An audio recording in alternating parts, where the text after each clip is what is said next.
Shalom, selamat sore saudara-saudara yang terkasih di dalam Tuhan kita Yesus Kristus. Bagaimana kabarnya hari ini? Kiranya kasih dan damai sejahtera daripada Tuhan kita Yesus Kristus menyertai saudara-saudaraku sekalian.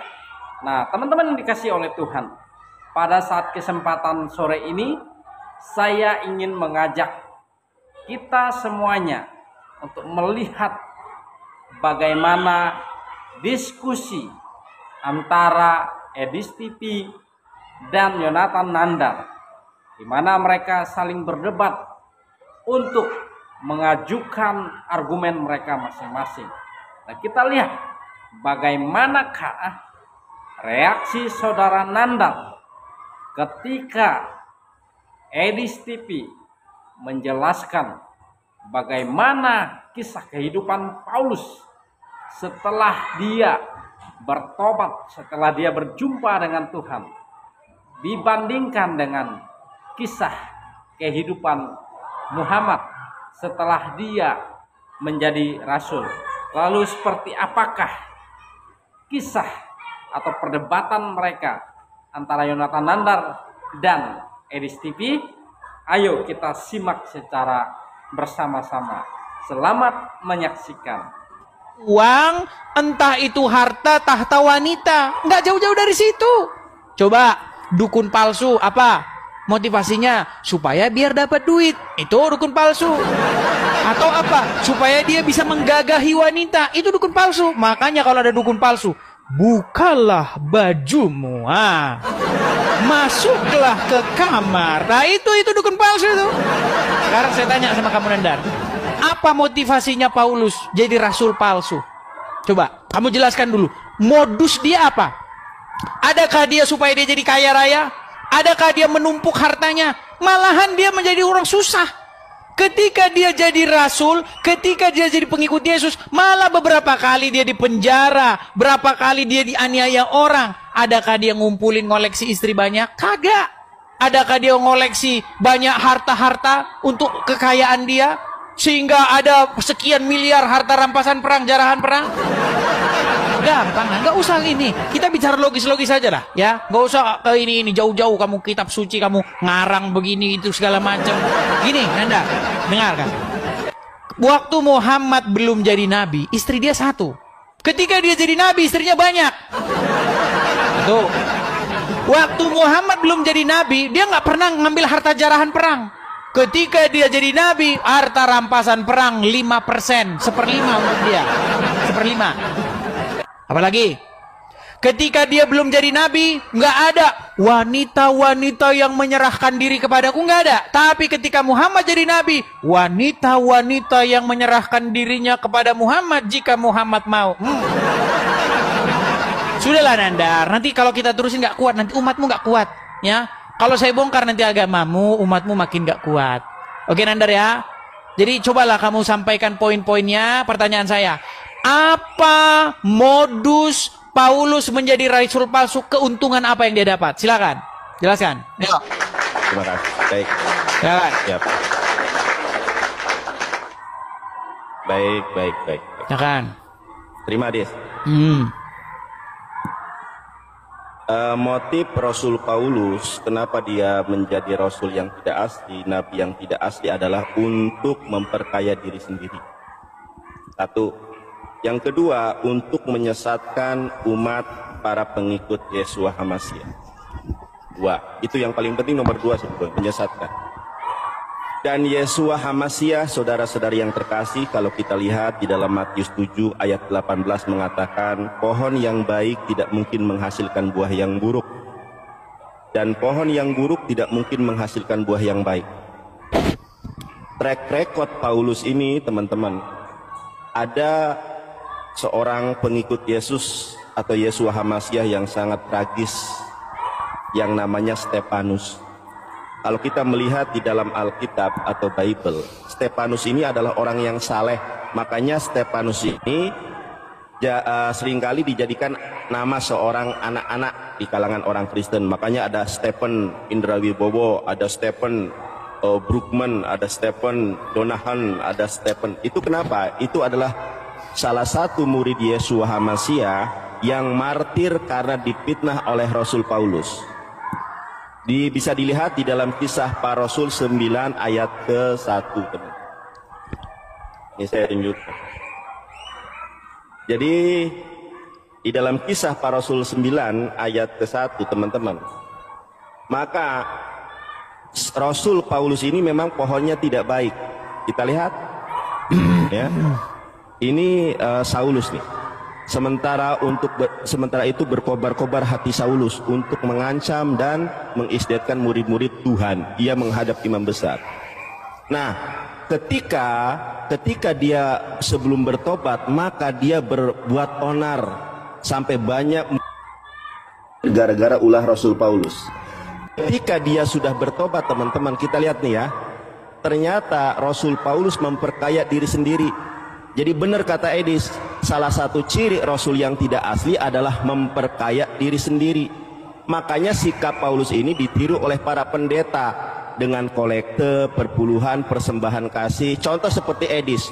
Teman-teman yang mendukung rumah apologet, silakan dipilih. Itu selebihnya itu dimakan oleh Edis. Nah, coba kita lihat teman-teman ya. 2 Korintus 11 ayat 8. Apa yang dikatakan oleh Rasul Paulus? Jemaat-jemaat lain telah kurampok. Bener kata Edis, ternyata Rasul Paulus itu untuk memperkaya dirinya sendiri. Tingkah Rasul Paulus ini sama seperti yang Yesus katakan. Pohon yang baik tidak mungkin menghasilkan buah yang baik. Pohon yang buruk tidak mungkin menghasilkan buah yang baik. Pohon yang baik tidak mungkin menghasilkan buah yang buruk. Rasul Paulus pohonnya buruk, makanya buahnya juga buruk setelah bertobat. Bukannya selesai, malah merampok para jemaat dengan tunjangan, perpuluhan dan lain sebagainya, saudara. Berat. Oke, jangan tergoncang ya. Kemudian, kenapa Edis tidak mau saya bahas Rasul Paulus? Nandar pakai ini, pakai itu. Teman-teman, pertanyaan saya tidak dijawab. Kalau Rasul Paulus adalah Rasul asli, harusnya perkataannya tergenapi. 1 Kolose 4 ayat ke-9, ayat ke berapa tadi? 1 Tesalonika 4 ayat 16-17. Ternyata Rasul Paulus bernubuat, orang yang hidup sejaman dengan Paulus akan hidup panjang umur sampai kedatangan Tuhan Yesus yang kedua kali. Ternyata semua itu seperti lagu Peter Pan. Semua itu bohong, itu palsu. Rasul yang tidak asli bernama Saulus. Oh yeah. Oke. Terus saya bertanya kepada Anda di dalam Matius 7 ayat ke-15. Perikopnya adalah pengajaran sesat. Saya tanya, ini waktunya singkat, kalau kurang nanti saya lebih deskripsikan lagi di sesi berikutnya. Saya tanya sama Anda, 1 pertanyaan, tidak sanggup menjawab, 2 pertanyaan. Matius 7 ayat ke-15. Pertanyaannya adalah, siapa Rasul yang tidak asli, Nabi yang tidak asli, yang menyamar jadi domba dan mendatangi murid-murid Yesus? Garuk-garuk kepala, saudara. Berat. Garuk-garuk kepala karena kamu nggak jawab pertanyaan saya, Nandar. Ditanya modusnya Paulus jadi rasul palsu, kamu sudah jelasin. Baik, saya jawab ya, Nandar. Iya, modusnya merampok. Ya, nggak apa-apa lah. Gini Nandar ya. Kamu saya kasih tahu ya. Iya. Nih, saya bacakan ya dalam satu perikop penuh ya.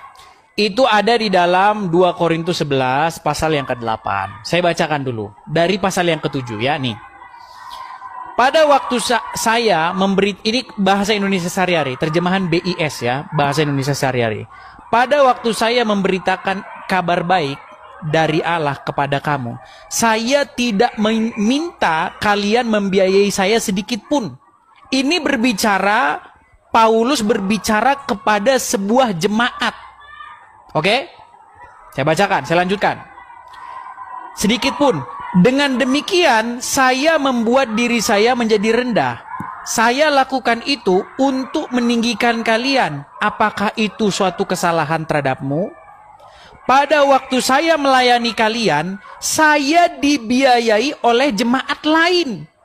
Bolehkah dikatakan saya merugikan jemaat-jemaat itu supaya saya dapat menolong kalian?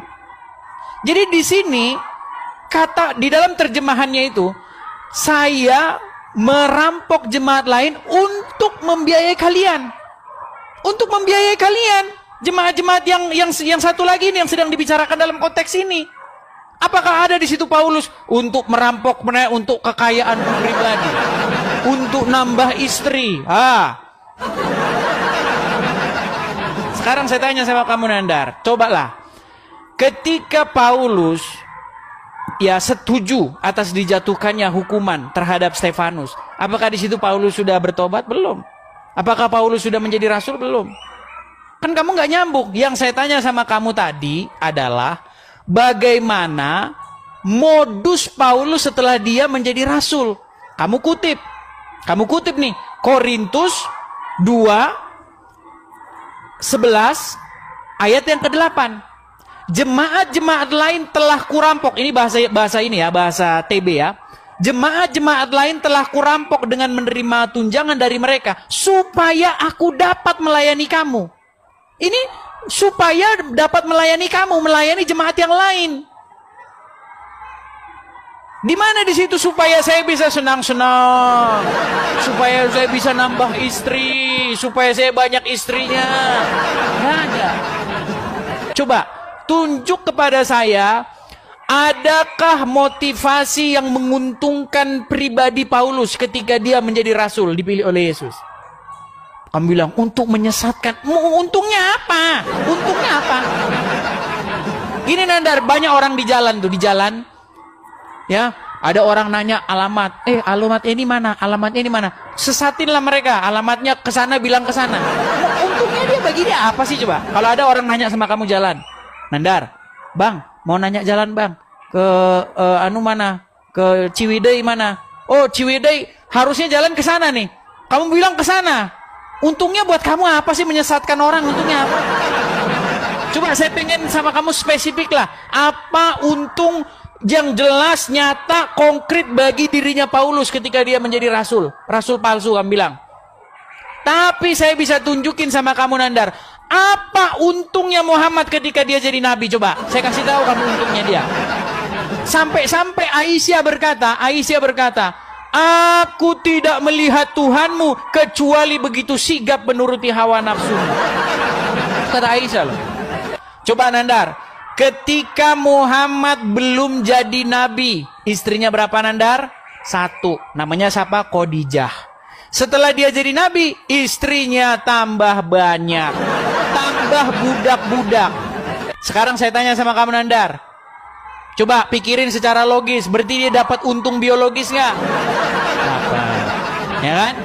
Terus, waktu dia jadi nabi, pernah nggak dia ngerampok atau ngejarah satu kaum? Nggak pernah. Tapi setelah dia jadi nabi, dia melakukan penjarahan atau yang disebut sebagai gonimah.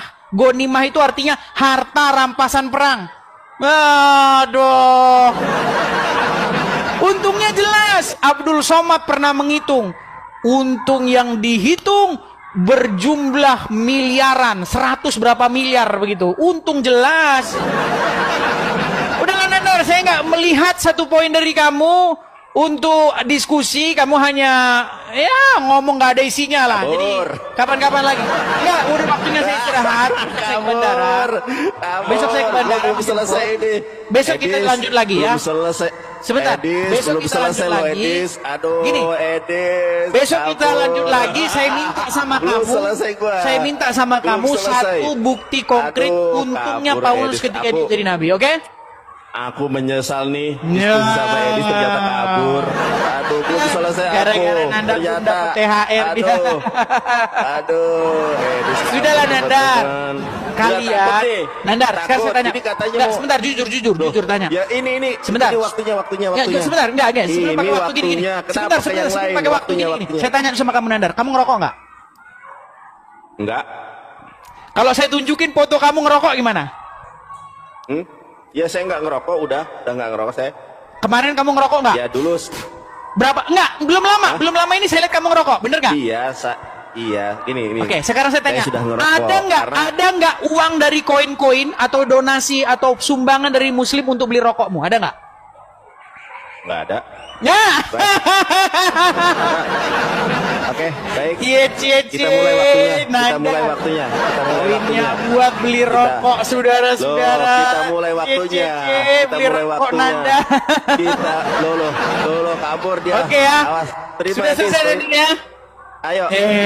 Selesai, aku belum selesai kok. Koinmu tuh beli rokok sama kamu. Berat, saudara-saudara, berat. Giliran aku ngomong. Oke ya. Kabur. Oke, Nandar, sampai langsung Rasul ketemu Paus lagi. adalah Rasul tidak asli. Kabur apanya? Kabur dari mana? Nah, teman-teman sudah melihat sendiri seperti apa reaksi dari Yonatan Nandar.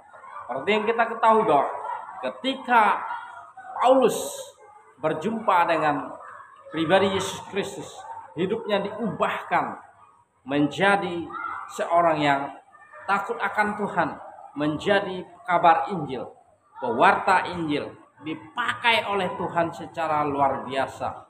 Kehidupan yang dulunya penuh dengan dosa, tetapi ketika dia berjumpa, diselamatkan oleh Tuhan, dia bertobat meninggalkan segala dosa dan kesalahannya. Nah, itulah perbedaannya yang disampaikan oleh Edis TV kepada Nandar, sehingga membuat Nandar terkagum-kagum dengan penjelasan Edis. Demikianlah video yang dapat saya bagikan kepada kita sekalian. Semoga dapat memberkati teman-teman semuanya. Silahkan di-share, bagikan ke teman-teman yang lain agar video ini bermanfaat lebih luas lagi. Tuhan memberkati kita semuanya. Shalom.